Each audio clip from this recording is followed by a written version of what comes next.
L'honorable ministre de la Citoyenneté et de l'Immigration. Merci, Monsieur le Président. Tout d'abord, je tiens à féliciter l'honorable député de Sandwich Islands pour la diligence dont elle fait preuve. Je sais que c'est difficile d'être un député indépendant et de participer de manière éclairée au débat sur tous les projets de loi qui passent dans ce projet de loi. Donc, nous l'admirons, même si je ne suis pas d'accord avec ce qu'elle dit.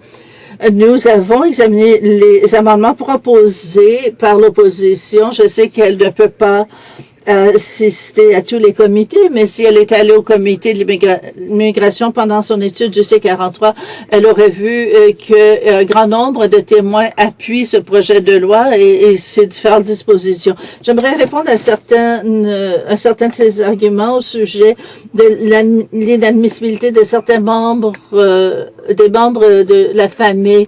Eh bien, à certains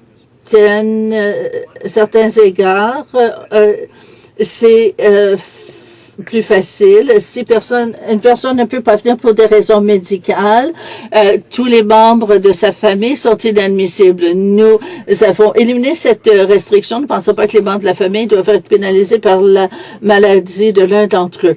Mais ce que nous voulons c'est que les membres des familles de ressortissants étrangers qui ont commis des infractions des crimes contre l'humanité soit exclus. Elle dit qu'il n'y a rien à justifier ça. Eh bien, lors de la dernière législature, l'opposition a critiqué le gouvernement pour avoir permis à des membres de la famille du dictateur Trubisky de venir au Canada. Les membres de la famille proche d'un dictateur, d'un mafioso, sont au courant des crimes commis et en ont bénéficié. Je sais que vous voulez que je termine, mais voilà un exemple d'une bonne cause d'intérêt public.